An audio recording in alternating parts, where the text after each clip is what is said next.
Greetings, everybody. Right back at you here at Railroad Nail Boxing Talk. And like we say here at Railroad Nail Boxing Talk, we don't just praise fighters with pretty records. We praise all fighters who get in the ring and fight hard. You could be 22-9, 13-8, or 17-10. If you out there knocking sweat off somebody's head, making the crowd want to come see you again, then your light will shine here at Railroad Nail Boxing Talk. What's up, boxing fans? The Tank Davis and Devin Haney drama. Let's talk about it. Now, we all know that Bill and Devin Haney been calling Tank Davis out loud in the media. They've been sending contracts and saying Tank don't want to fight him. Now, if you ain't heard, Devin Haney just moved up to 140 and defeated Regis Prograis in dramatic fashion. Devin Haney came out, and we all know he got the best legs in boxing. He bounced around Regis, but he been working on his power. He used power on Regis, managed to drop him, managed to stumble him and hurt him. He didn't stop him, but from what I seen from Devin Haney, he been working on his power, and he getting better. But since he moved up to 140 and defeated Regis, the Haneys been putting a lot of energy in fighting Tank Davis. We want Tank. We sent Tank 20 million. Tank this, Tank that. And it's good for boxing. The hype is good for boxing.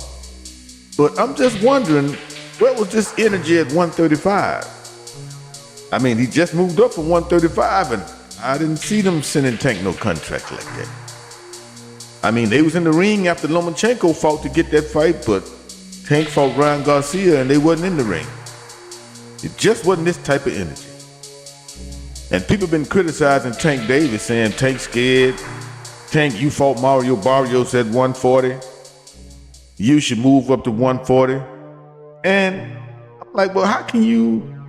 I'm trying to figure out what's the logic in behind moving up, then calling a man out. You was at 135 for years, and you never put this type of energy into Tank Davis.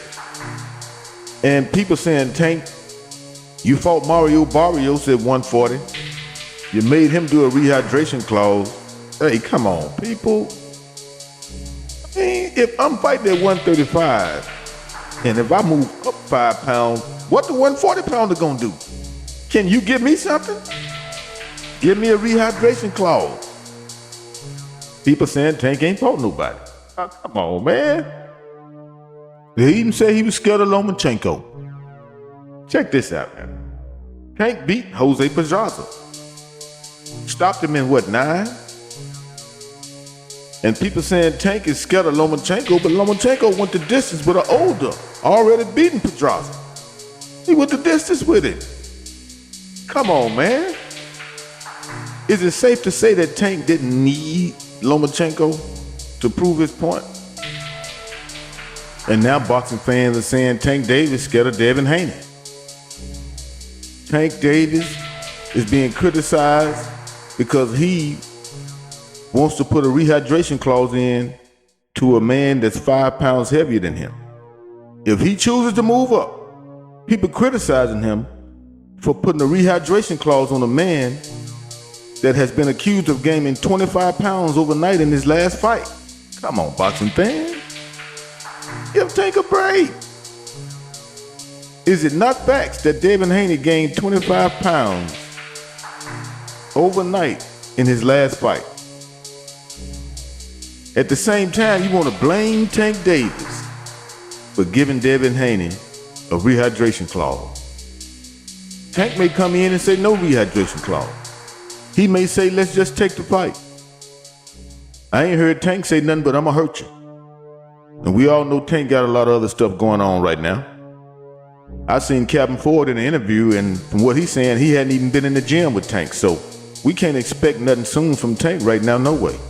I heard his property got burned down, but I still want to see this fight. I feel like Devin Haney is a good matchup for Tank.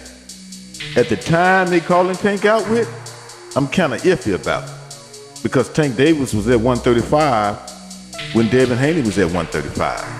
And I feel like if Devin Haney and Bill Haney really wanted to pursue Tank like they pursuing him now, they should have pursued him then.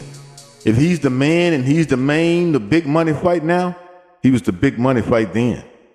However, I feel like Tank Davis should move up to face Devin Haney if Devin Haney won't move down, because I do want to see this fight. But I feel like Tank Davis should be able to put in a rehydration clause. And that's the way we see it here at Railroad Nail Boxing Talk. I don't want to keep it too long because you don't know me that well, but you will. And like we say here at Railroad Nail Boxing Talk, we don't just praise fighters with pretty records. We praise all fighters who get in the ring and fight hard. You can be 44-40, 28-1, or 13-10. If you're out there knocking sweat off somebody's head, making the crowd want to come see you again, then your light will shine here at Railroad Nail Boxing Talk.